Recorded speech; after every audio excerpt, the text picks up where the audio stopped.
বাংলার কুরুক্ষেত্রে নতুন করে তরজা। একেবারে এআইটিসির পোস্ট, তৃণমূল কংগ্রেসের পোস্ট, যে কেরলে নির্বাচন কমিশনের বিজ্ঞপ্তিতে বিজেপির লোগো, বিজেপির নির্দেশে কাজ করার অভিযোগ করলেন। এর পরিপ্রেক্ষিতে তৃণমূল নেত্রী মমতা বন্দ্যোপাধ্যায় কমিশনের বিরুদ্ধে সরব হতে সব দলকে আবেদন মমতা বন্দ্যোপাধ্যায়ের। আজকে উত্তরবঙ্গ যাওয়ার আগে এই নিয়ে অভিযোগ করলেন, এই নিয়ে আক্রমণ করলেন মমতা বন্দ্যোপাধ্যায়। কমিশনের বিজ্ঞপ্তিতে বিজেপির লোগো, আর সেই বিজেপির লোগো নিয়েই বিতর্ক, তরজা। বিজেপির নির্দেশে কাজ করার অভিযোগ তৃণমূল নেত্রীর।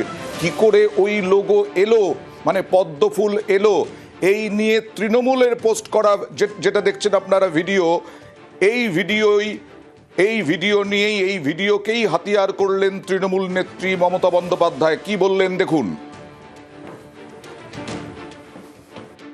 It is not for Kerala. এখানে লেখা আছে কিন্তু ওপরে all states and UTs. Clerical mistake বললে হয়ে যাবে? এটা ক্লারিক্যাল মিস্টেক না এটা political intention, deliberate attempt. Now I will request all the political parties together, let us fight against the one-sided dictatorship, autocracy and one political party ruled government and their agencies, to take strong action, to protest and to see that election must be free and fair.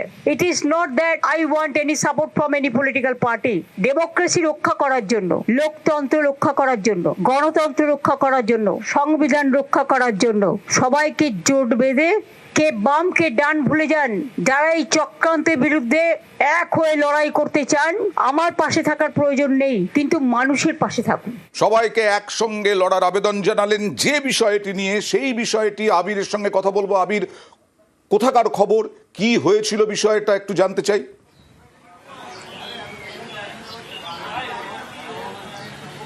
যদি নোটিফিকেশনটা ভালো করে দেখো তাহলে তার তারিখ উল্লেখ করা আছে 19শে মার্চ 2019, এবং বিজেপি কেরলের তরফ থেকে একটা সিল, তাদের দলের প্রতীক পদ্মফুল সহ তার মধ্যে রয়েছে।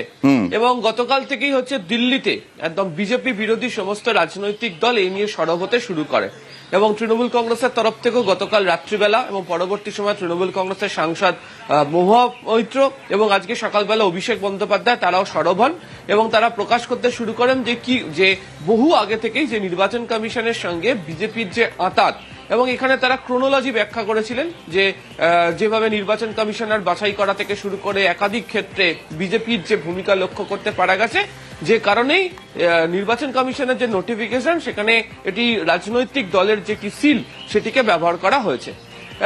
এবং আজকে সেই প্রসঙ্গকেই উত্থাপন করেন হচ্ছে মমতা বন্দ্যোপাধ্যায়। তিনি যেটা যোগ করলেন একই সঙ্গে, সেটা হচ্ছে যে সমস্ত রাজনৈতিক দল বিজেপি বিরোধিতার ক্ষেত্রে যারা সরব হয়েছেন তারা যেন এই ইস্যু নিয়ে একসঙ্গে ঝাঁপিয়ে পড়েন। ফলে তৃণমূল কংগ্রেস যে উচ্চতাতেই আক্রমণকে নিয়ে যেতে চাইছে, সেই আক্রমণের ক্ষেত্রে কংগ্রেস এবং বামেরা আগে সরব হয়েছিল, তারাও যেন এর সঙ্গে তারা একসঙ্গে একযোগে সরব হন। এবং কেন তিনি সরব হতে বলছেন তার কারণ ব্যাখ্যা করতে গিয়ে দিনকে মমতা বন্দ্যোপাধ্যায় উল্লেখ করলেন যে তারা প্রথম থেকে যে অভিযোগটা করছিলেন, যে কমিশন কোথাও গিয়ে, তৃণমূলের অভিযোগ ছিল যে বিজেপির বি টিম হিসেবে কাজ করেছে, এবং তার তথ্যস্বরূপ প্রমাণ এই চিঠির মধ্যে দাঁড়িয়ে রয়েছে এবং এই নোটিফিকেশনের মধ্যে রয়েছে। না হলে নির্বাচন কমিশনের এটি নোটিফিকেশনের ক্ষেত্রে কি করে একটি রাজনৈতিক দল এবং সেটি বিজেপির তাদের সিল থাকতে পারে। যদিও কমিশনের তরফ থেকে ব্যাখ্যা দিয়ে বলা, আমি আসবো আবির, কারণ মমতা বন্দ্যোপাধ্যায় যে অভিযোগটা করলেন আজকে উত্তরবঙ্গ যাওয়ার আগে, সেই অভিযোগটা আরেকবার দেখাবো। দেখুন মমতা বন্দ্যোপাধ্যায় কি অভিযোগ করলেন, এবং এটাকেই হাতিয়ার করছে তৃণমূল কংগ্রেস। কারণ বারবার তৃণমূল কংগ্রেস অভিযোগ করেছে, বারবার কটাক্ষ করেছে বিজেপির নির্বাচন কমিশন বলে, বিজেপির নির্বাচন কমিশনার বলে।